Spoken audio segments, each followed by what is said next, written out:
Di video kali ini kita akan belajar bab kombinatorika bagian kedua. Oke, di sini untuk bab ke-7 MBL dan periode terakhir sebelum sesi UTS, di sini ada bab lanjutan dari bab ke-6 tadi, yaitu kombinatorika bagian kedua. Oke, kita masuk ke materinya. Nah, yang pertama ada permutasi berjenis. Nah, di sini permutasi berjenis dapat diartikan sebagai suatu cara untuk menyusun atau mengurutkan sekumpulan objek yang tidak semuanya berbeda atau sama dalam posisi yang mendatar. Ada catatannya, dalam proses permutasi berjenis, ini diasumsikan bahwa semua objek diurutkan. Nah, teoremanya diberikan n objek, n1 diantaranya berjenis sama. Berjenis sama. Tidak dapat dibedakan. Dan disebut jenis pertama.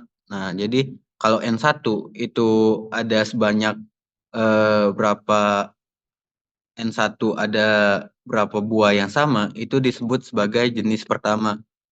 Terus bentuk yang sama yang lain disebut N2 itu sebagai jenis yang kedua. Makanya disebut permutasi berjenis karena dibedakan berdasarkan jenisnya. Sampai ke NR berjenis ke R. Dengan rumusnya yaitu N faktorial per N1 faktorial, di mana N1 ini N1-nya menyatakan jenis yang pertama. Ini artinya sebagai jenis yang pertama. N2 di sini sebagai jenis yang kedua. Terus sampai N ke R, ini menyatakan jenis yang ke R. Jadi dibedakan bentuk N yang sama atau jenis yang sama dari entitas yang sama juga itu dikelompokkan dalam satu jenis. Jadi dibedakan antara N1, N2, N3 dan seterusnya. Untuk lebih jelasnya kita lihat di contohnya di sini. Nah, di sini di contoh soalnya ada tentukan banyaknya kata susunan huruf yang mungkin dibentuk dengan mengambil semua huruf di dalam kata matematika. Nah, di sini kan kita diminta untuk menentukan banyaknya kata yang mungkin dibentuk dari kata yang diberikan adalah matematika di sini. Langsung aja kita jawab soalnya, berarti kita mulai dari kita kelompokkan jenisnya sesuai sama hurufnya tadi. Ada kata yang dikasih matematika.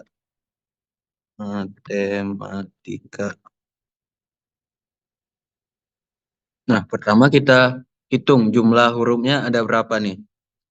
Di sini kan ada 1, 2, 3, 4, 5, 6, 7, 8, 9, 10. Ada 10 ya. Total ada 10 nih. 10 huruf dari kata matematika. Kemudian kita kelompokkan nih. Kita kelompokkan sesuai jenis yang sama. Nah, yang pertama di sini kita mulai dari M. M di sini ada berapa? Di kata matematika. Ini ada 1, sini 1. Berarti ada 2 nih. Ada 2. Itu merupakan N1-nya. Nah, lanjut ke yang kedua. Ada kita kelompokkan lagi huruf yang sama. Di sini ada huruf kedua yaitu A. Nah, di kata matematika itu huruf A ada 1, 2, 3. Ada 3 nih. Nah, selanjutnya kita kelompokkan lagi yang ketiga, yaitu huruf T. T di sini ada sebanyak 2. Berarti ini ada 2. Nah, lanjut ke yang sisanya. Sisanya ada E. E itu ada sebanyak 1 di sini ya. Cuman 1. Nah, yang terakhir ada I dan juga K. Di sini juga 1-1. Berarti ada I1 dan juga K sebanyak 1. Nah, ini untuk jenisnya. Jadi kita kelompokkan jenisnya tadi kan. Nah, ini totalnya. Kalau kita total berarti 2 tambah 3 tambah 2 tambah 3 lagi 10. Pas ya? Nah, setelah kita kelompokkan tadi, kita masuk ke rumusnya. rumus dari permutasi berjenis tadi adalah N. N ini menyatakan banyaknya jumlah, banyaknya jumlah. Nah, kemudian eh, rumusnya N1 faktorial ini merupakan kelompok N yang sama sebagai jenis 1, terus kelompok jenis N2 sampai kelompok jenis ke R sesuai jumlahnya berapa yang sama. Nah, jadi kita masukkan ke rumus ini. Sini untuk totalnya, total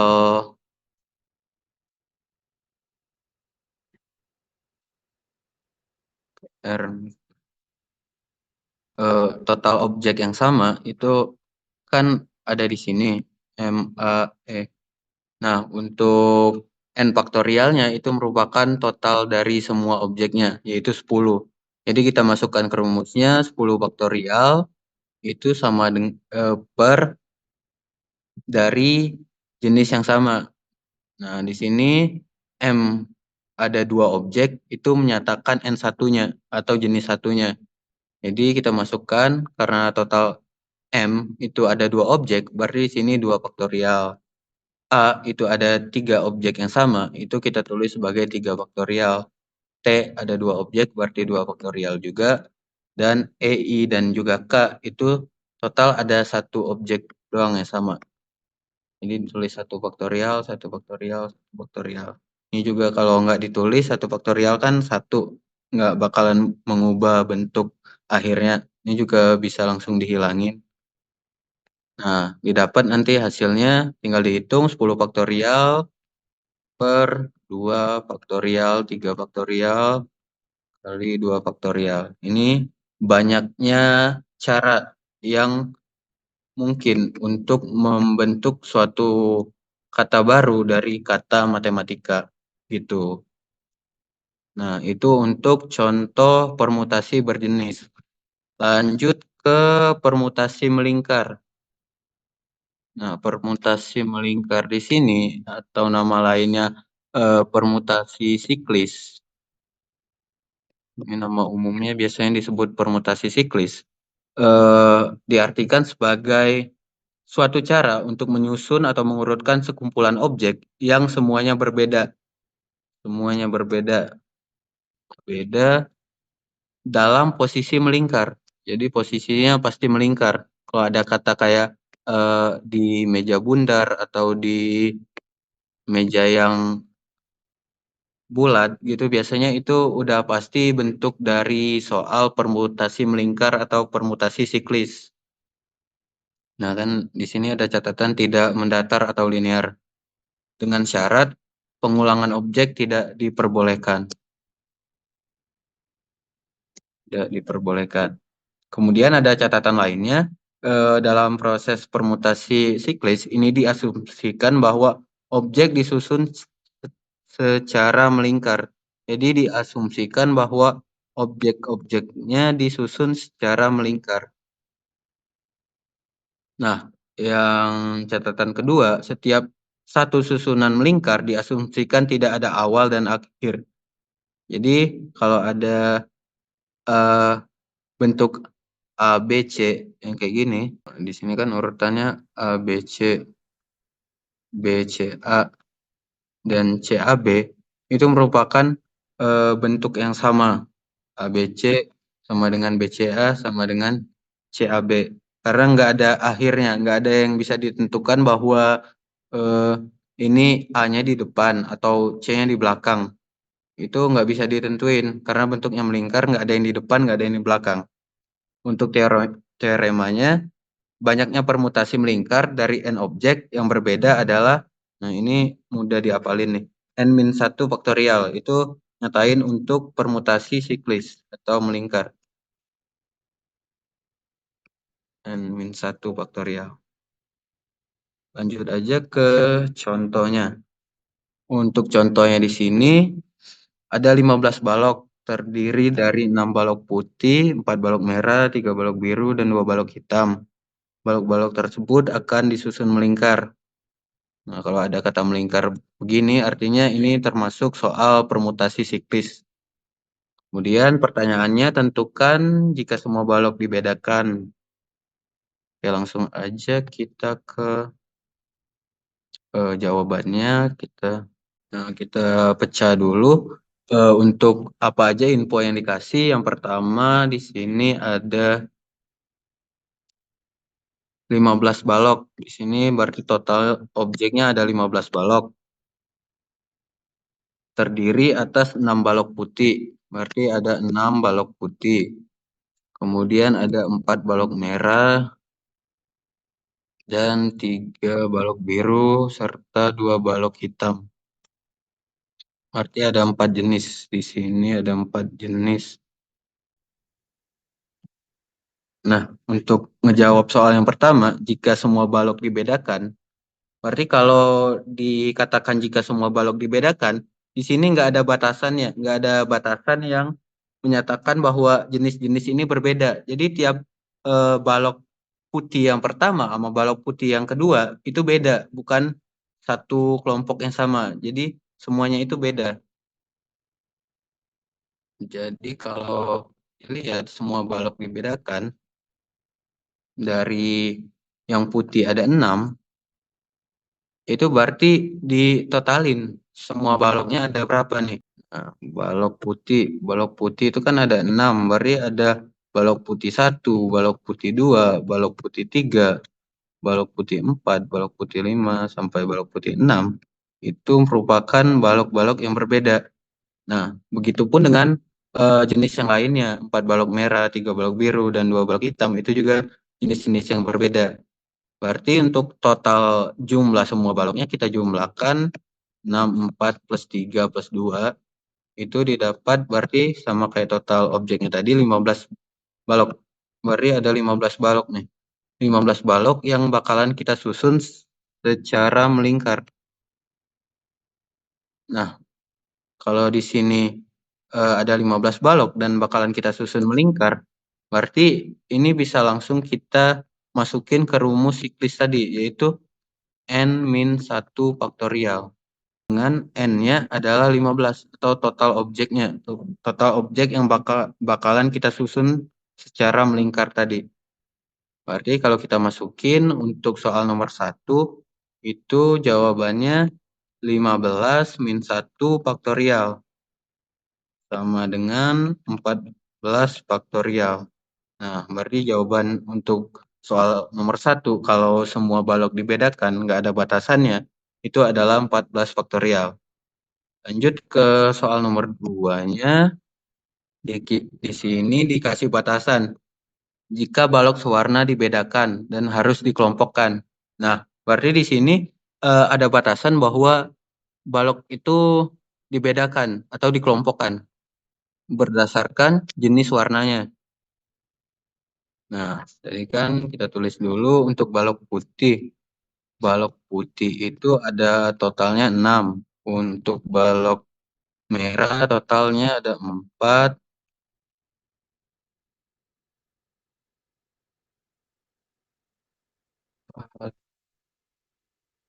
Kemudian untuk balok biru 3 dan balok hitam ada 2. Nah, di sini eh, kita kelompokkan nih. Kalau kita buat misalnya ini eh, gambarannya, ini sebuah meja yang melingkar, kita bakalan urutin. Nah, karena di sini dikelompokkan berdasarkan jenisnya, di mana jenisnya ada 4, kalau kita susun, berarti kemungkinannya ada 4 nih. Ada kemungkinan kalau itu bakalan jadi sini P, mungkin di sini putih, di sini merah, di sini biru, dan di sini hitam. Nah, berarti kemungkinannya kan gini. Berarti ada 4 jenis. Kalau kita masukin ke rumus tadi, di mana rumus siklis itu adalah n-1 faktorial, maka kalau 4 jenis kayak gini, berarti ada 4 min 1 faktorial. Kalau cuman dibedakan berdasarkan jenisnya doang. Jadi kan kalau kita nganggap 6 balok putih ini sebagai satu satuan atau satu entitas objek yang sama, berarti totalnya kan cuman ada 4 di sini, ada 4 jenis. Nah, 4 jenis di sini mewakili sebagai n-nya. Kita masukin ke rumus siklis tadi dapatnya adalah 4 min 1 faktorial. Tapi di sini kan kita harus ingat bahwa, di tiap jenis itu ada juga jenis baloknya lagi. Ada objek yang berbeda. Di P itu ada P1, ada P2, ada P3, ada P4, ada P5, dan juga P6. Nah, kalau di tiap jenisnya ada jumlahnya juga, berarti itu juga harus kita hitung. Nah, kalau di sini ada 6, berarti kemungkinan kita ngurutin 6 di P ini ada sebanyak 6 kali 5 kali 4 kali 3 kali 2 kali 1. Atau bisa kita tulis sebagai 6 faktorial. Nah, ini untuk yang P doang atau yang putih doang. Dengan cara yang sama, itu kita bisa nentuin juga untuk yang merah. Yang merah itu ada berapa? Ada 4. Berarti di sini 4 kali 3 kali 2 kali 1. Berarti di sini 4 faktorial. Yang biru ada 3. Berarti ada 3 faktorial. Yang H ada 2. Berarti ada 2 faktorial. Nah, semua ini kita satuin dengan hukum penggandaan tadi karena terjadinya kan barengan dan saling terikat. Maka untuk hasil akhirnya kita tuliskan sebagai ini 4, ini untuk siklis berjenisnya tadi, itu berarti ada 4 dari 4 jenis warnanya, min 1 faktorial. Nah, terus yang di dalamnya juga ingat, berarti sesuai sama jenisnya, tiap jenisnya. Yang putih ada 6, berarti 6 faktorial. Yang merah ada 4, berarti 4 faktorial. Yang 3 ada 3, 3 faktorial. Dan yang hitam ada 2. Nah, ini untuk jawaban akhirnya. 4 min 1 faktorial kali 6 faktorial kali 4 faktorial kali 3 faktorial dan kali 2 faktorial. Ini untuk jawaban kalau eh, dikelompokkan sesuai jenis warnanya. Itu untuk jawaban yang kedua. Lanjut ke yang ketiga. Yang ketiga pertanyaannya, jika balok sewarna dibedakan dan harus dikelompokkan, serta kelompok putih harus bersebelahan dengan kelompok merah. Nah, berarti ini sama, dibedakan juga dan juga dikelompokkan, tapi ada syarat tambahan, kelompok putih itu harus bersebelahan dengan kelompok merah. Nah, oke, mari kita jawab di sini. Yang ketiga artinya ketiga kita kelompokkan bahwa kita tahu bahwa putih tadi ada 6, merah ada 4, biru ada 3, hitam ada 2. Nah, kita gambarkan lagi seperti tadi. Kalau kita gambarkan, putih tadi kan harus bersebelahan dengan merah. Nah, berarti kemungkinannya putih, merah, atau merah, putih. Ada 2 kemungkinan nih. Nah, untuk yang di sebelahnya itu tetap berarti ada biru dan juga hitam. Nah, ada 2 kemungkinan di mana 2 kemungkinan ini kita tentukan. Kita tentukan berdasarkan eh, permutasi siklis tadi atau rumusnya n-1 faktorial. Di mana kalau kita kelompokkan putih harus bersebelahan dengan merah ini merupakan satu kelompok dan biru ini satu kelompok dan juga untuk hitam itu juga satu kelompok. Jadi totalnya ada 3 kelompok. Nah, berarti untuk yang siklisnya itu ditulis sebagai 3 min 1 faktorial. Tapi ingat di sini, putih harus bersebelahan dengan merah, itu juga ada 2 kemungkinan. Bisa aja putihnya di sebelah kiri, merahnya di kanan, atau sebaliknya, merahnya di kiri, putihnya di kanan. Berarti artinya di sini nih ada 2 kemungkinan yang ditulis sebagai 2 faktorial. Nah, ini untuk, eee, permutasi siklisnya. Kemudian kita juga harus ingat, tiap jenisnya itu ada slot untuk objeknya. Jadi objek di sini yang biru itu kan total ada 3, berarti untuk yang biru itu ada 3 faktorial. Sedangkan untuk yang hitam itu ada 2 slot, berarti itu ada 2 kemungkinan, yaitu 2 faktorial. Sama juga dengan yang putih itu ada 6 kemungkinan, berarti 6 faktorial, dan yang merah ada 4 kemungkinan, ke 4 faktorial. Kalau kita tuliskan hasil akhirnya artinya ini, kita tulis siklis yang pertamanya 3 min 1, 3 itu menandakan kelompoknya, berarti kelompoknya ada 3, 3 min 1 faktorial dikali dengan 2 faktorial itu menandakan, putih dan merahnya itu punya 2 kemungkinan, bisa bersebelahan dengan 2 kemungkinan.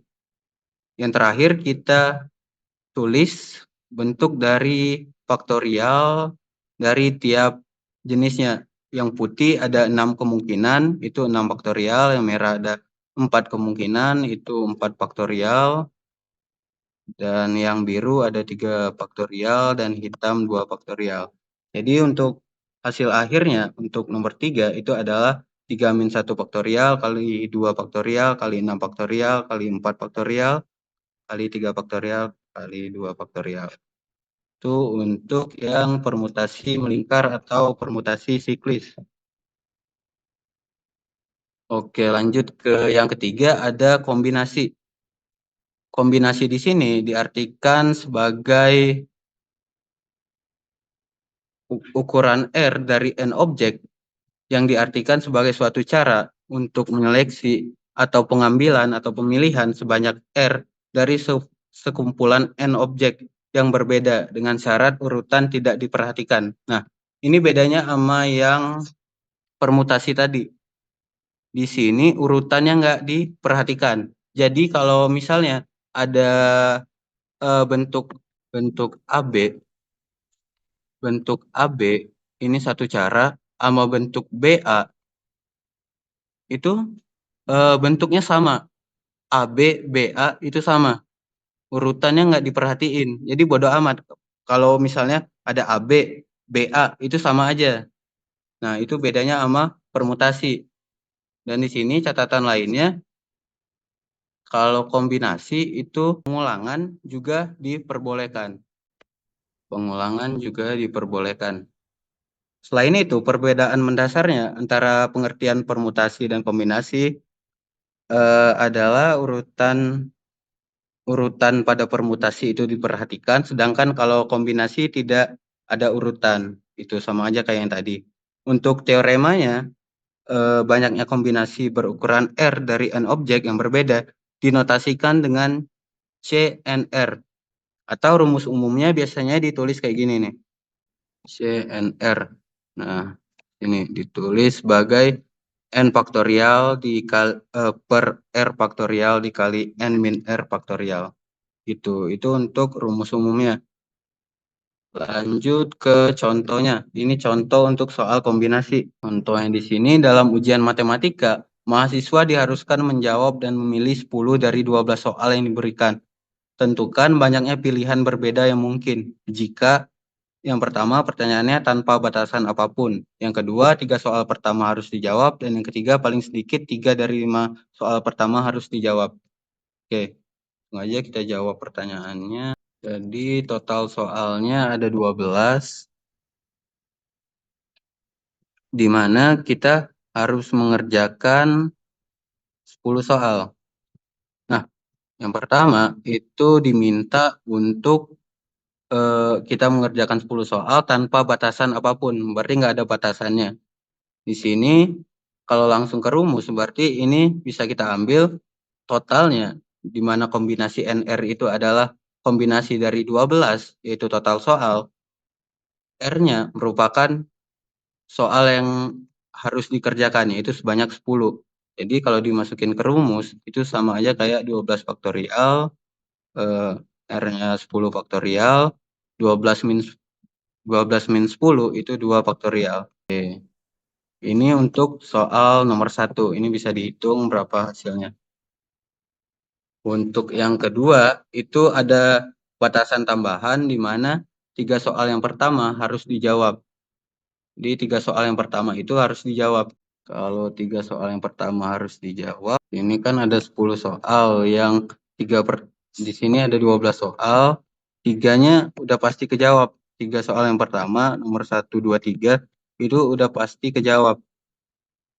Nah, kalau kita lihat, karena ini bentuk kombinasi, kalau kita jawab soalnya dari 1, 2, 3, atau 2, 1, 3, 3, 3, 2, 1, itu sama aja semuanya. Berarti kalau kita ngejawab 3 soal yang pertama, itu ada sebanyak cuman satu cara. Kalau kita tuliskan sebagai 1 faktorial. Nah, selanjutnya itu kita jawab soal yang tersisa dari soal yang ada. Tadi kan ada 12 tuh. Berarti kalau udah dijawab 3, total soal yang tersisa itu cuman 9. Nah, sedangkan tadi kan yang harus dikerjakan itu sebanyak 10. Sekarang udah dikerjain 3. Berarti yang wajib dikerjakan tinggal 7 lagi. Nah, kalau udah dapat gini, berarti kita tinggal masukin ke rumusnya. Mana rumusnya yaitu N-nya itu sama dengan 9, sedangkan untuk R-nya itu sama dengan 7. Kita masukkan ke rumusnya, N-nya sama dengan 9 faktorial, N min R-nya 3 faktorial, dan untuk R-nya itu 7 faktorial. Jadi dihitung juga dapat hasilnya. Itu untuk jawaban yang kedua. Lanjut ke yang ketiga. Yang ketiga ada batasan paling sedikit 3 dari 5 soal pertama harus dijawab.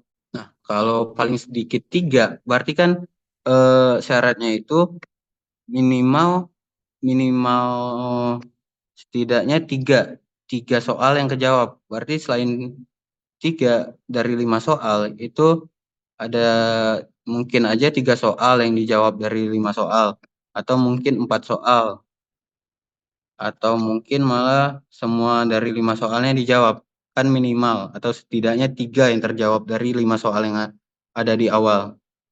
Nah, kalau gini artinya bentuk kayak gini nih alternatif kan, atau pilihan, di mana bisa terjadi terpisah-pisah, nggak terikat. Kalau ngerjain 3 doang, nggak mungkin ngerjain 4. Kalau ngerjain 4 soal di awal, nggak mungkin sekaligus ngerjain 5 soal di awal. Berarti kalau bentuk kayak gini, gunain hukum penjumlahan, di mana bentuk kombinasinya nanti itu ditambah. Jadi kita kelompokkan dua itu yang tadi, C5 itu nandain 5 soal yang pertama. Kalau misalnya kasus yang pertama kita jawab 3 soal. 3 soal. Nah, ini kan C53. Sisa soalnya itu ada sebanyak 7. Dari 12 soal tadi kan, berarti ada sisa sebanyak 7. Yang harus kita jawab itu ada sebanyak 10. Berarti kalau udah kejawab 3, soal yang harus kita jawab tinggal 7 lagi. Nah, ini. Ini artinya untuk kombinasinya, bentuk kombinasinya berarti karena ini terjadi bersama-sama, di mana kita ngejawab 3 soal dari 5 soal pertama, dan 7 soal sisanya kita jawab semua, itu terjadi bersama-sama, berarti kita gunakan hukum penggandaan, berarti kita kali. Nah, ini untuk kasus yang pertama. Ada kasus yang kedua, kalau kita jawab 4 soal. Kita jawab 4 soal nih. kita jawab 4 soal, berarti dari 5 soal yang pertama, itu kita jawab 4. Nah, jadi sisa soal yang tadi, itu tetap 7. Nah, tapi, eee, soal yang harus jawab itu cuma 6 yang di bawah. Nah, kasus yang terakhir, kalau kita jawab semua 5 soal yang di awal. Kita jawab 5 soal, berarti kombinasi 5 dari 5, dikali sama kombinasi dari sisa soalnya ada 7, itu berarti 5. Karena ada 10 soal yang harus kita jawab, berarti karena kita udah jawab 5 di awal, berarti kurang 5 lagi di akhir. Nah, total dari 3 kasus ini, itu kita jumlahin. Jadi, untuk hasil akhirnya, itu kita tuliskan sebagai C53 dikali C77 ditambah sama kemungkinan yang kedua, kalau kita jawab 4 soal di 5 soal yang pertama, dikali C76 ditambah lagi C55 kali C75. Itu untuk jawabannya. Nanti ini bisa dihitung juga. Nah, jadi kalau soalnya kayak gini, jawabannya nanti dalam bentuk alternatif, di mana tiap kemungkinan kejadiannya itu dijumlahkan. Oke, itu untuk kombinasi. Yang keempat ada distribusi berkapasitas. Misalkan N sama dengan N1 ditambah N2 ditambah sampai dengan NK. Ditanya banyaknya cara mendistribusikan atau mengalokasikan atau mengelompokkan menyebarkan N objek berbeda ke dalam wadah K. Nah, di sini kan ada kata kuncinya N objek dan K wadah. Berarti ada total objek sebanyak N dan wadahnya sebanyak K yang berbeda. Dengan syarat wadah pertama harus berisi N1. Wadah kedua berisi N2 dan seterusnya sampai wadah ke yang berisi NK objek. Nah, untuk rumusnya itu biasanya dituliskan sebagai N faktorial per N1 faktorial dikali N2 faktorial dikali sampai dengan NK faktorial. Nah, di sini ada contohnya, ada 3 guru dan 12 siswa. Jadi ada 3 guru dan 12 siswa akan pergi bertamasya dengan menggunakan 3 mobil. Jadi ada 3 mobil. 3 mobil ini merupakan wadah, sedangkan 3 guru dan 12 siswa itu merupakan objek N objeknya. Di sini wadahnya ada mobil pertama, kedua, dan ketiga. Masing-masing kapasitasnya 4, 6, dan 5. Nah, pertanyaannya, kita tentukan cara untuk mengalokasikan ke 15 orang tersebut. Dengan syarat yang pertama tanpa ada batasan. Kalau tanpa ada batasan sesuai rumusnya tadi, rumusnya kan N faktorial itu sama dengan N1 faktorial dikali N2 faktorial sampai dengan NK faktorial. Nah, karena nggak ada batasan apapun, berarti jumlah siswa dan guru tadi yaitu sebanyak 12 ditambah 3 itu merupakan N-nya. Karena nggak dibedakan, guru dan siswanya nggak dibedakan. Berarti N objeknya itu ada sebanyak 15.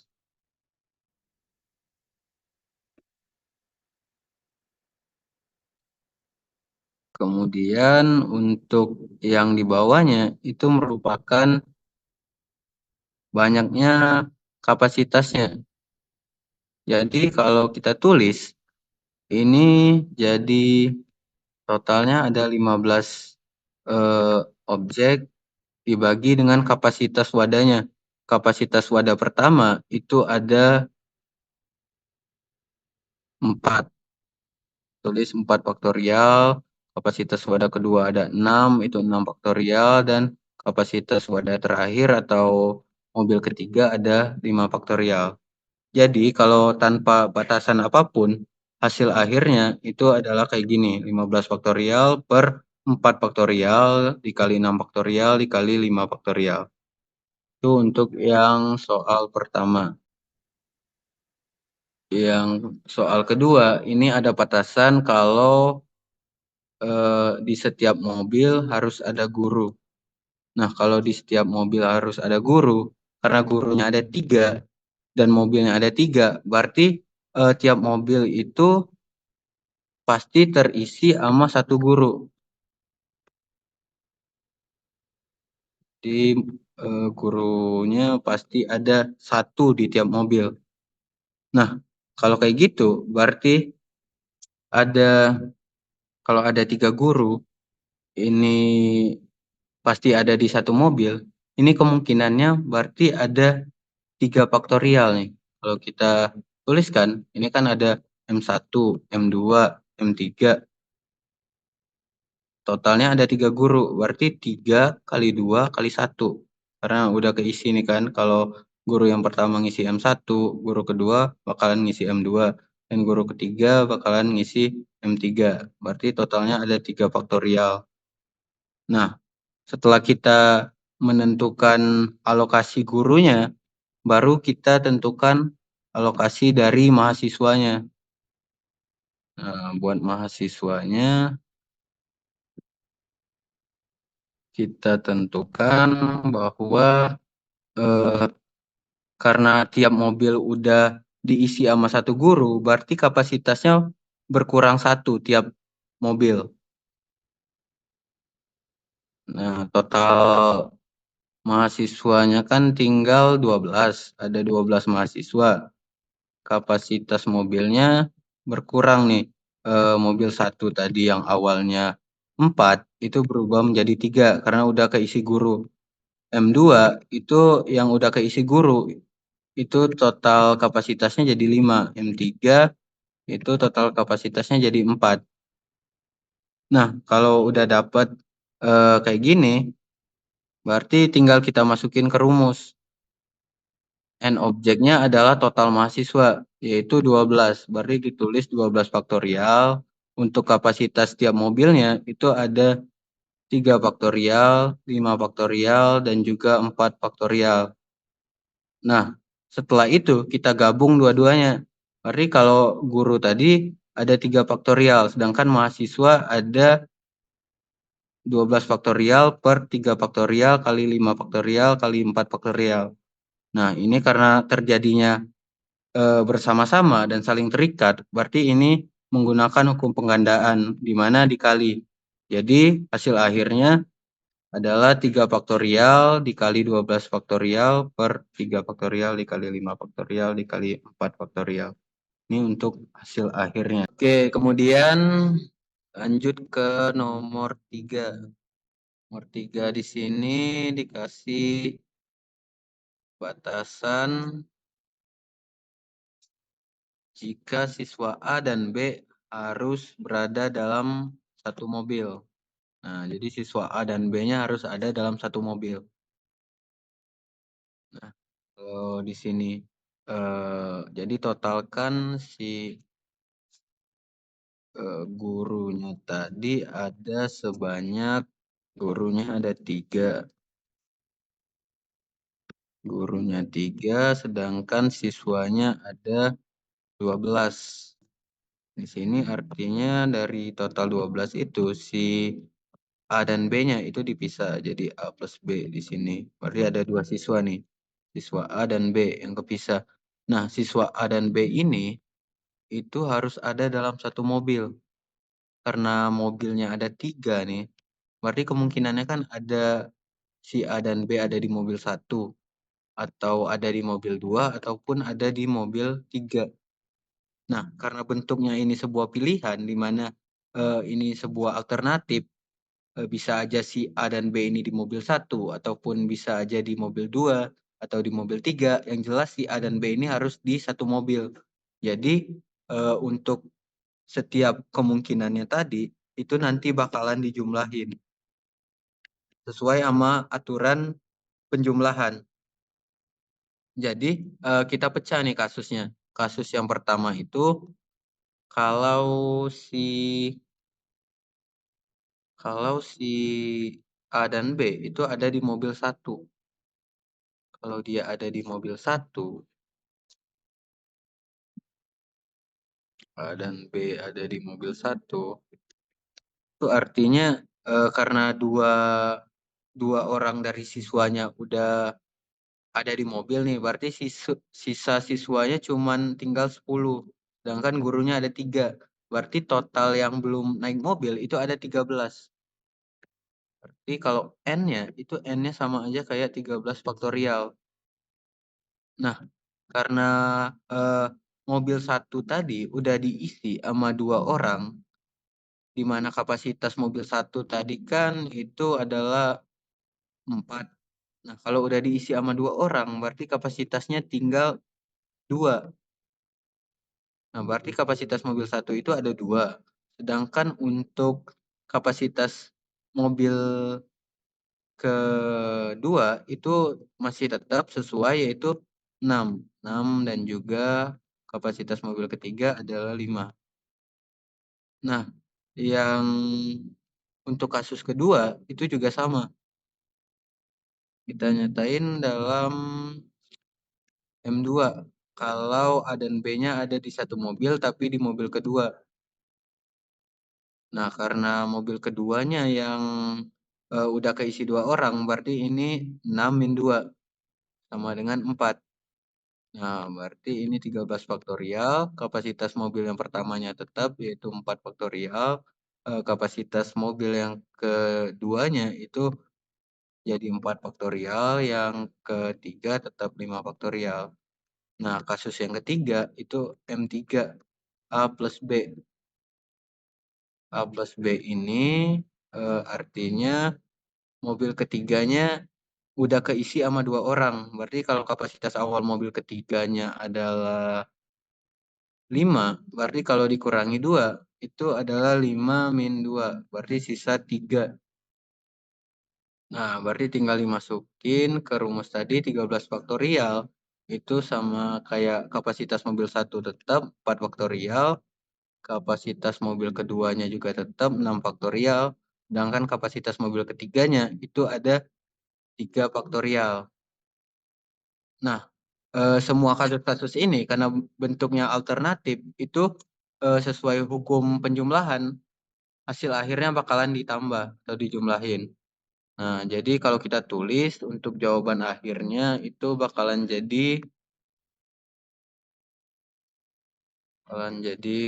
kayak gini. Untuk kasus yang pertama itu kan 13, 2, 6, 5 ditambah sama 13, 4, 4, 5. Dan yang terakhir itu 13, 4, 6, 3. Nah, hasil akhirnya nanti kita cari berapa. Nanti bisa dihitung sendiri. Oke.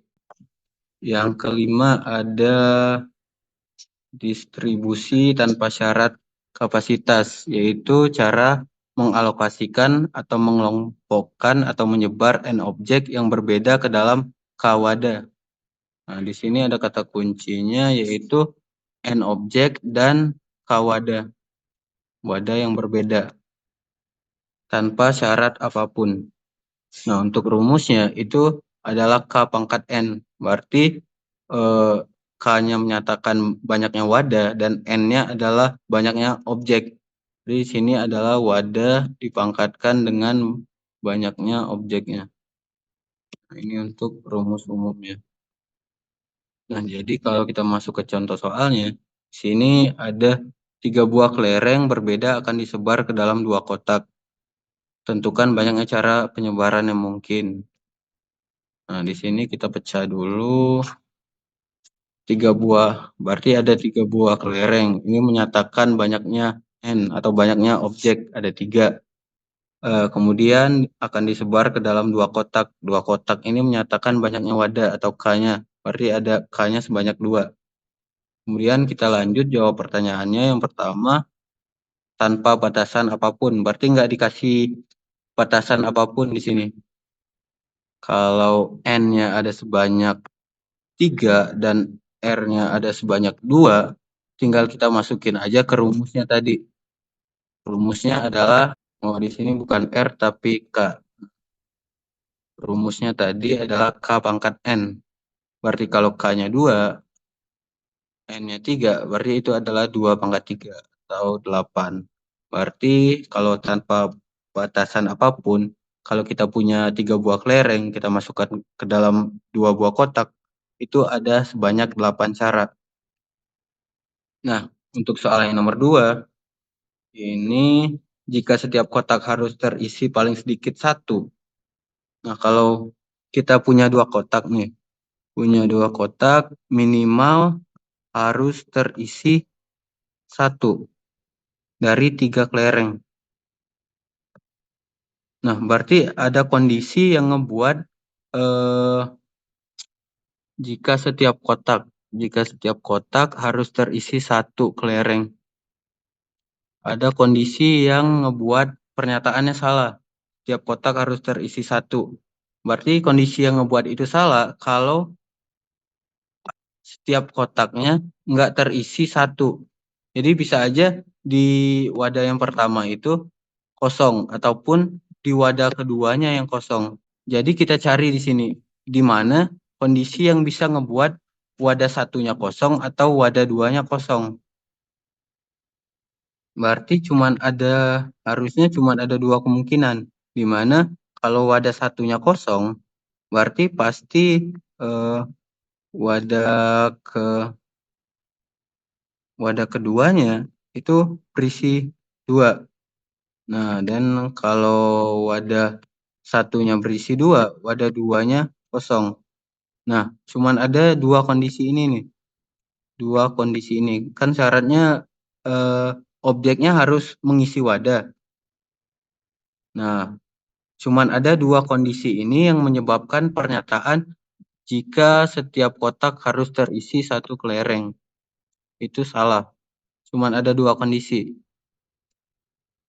Nah, karena kita tahu bahwa ada 2 kondisi yang menyebabkan ini salah, jadi dari total semua cara tadi, di mana ada 8 cara,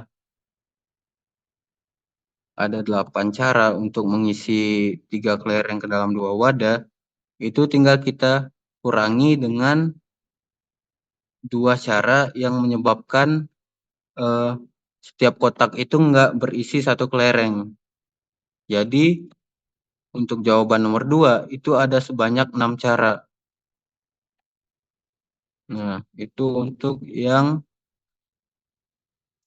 contoh kedua. Nah, mungkin segitu untuk materi kombinatorika bab kedua. Kurang dan lebihnya mohon maaf. Wassalamualaikum warahmatullahi wabarakatuh. Sekian video pembelajaran kita kali ini. Semoga bermanfaat. Jangan lupa like and share ke teman-teman kalian. Semangat belajar and see you in the next video.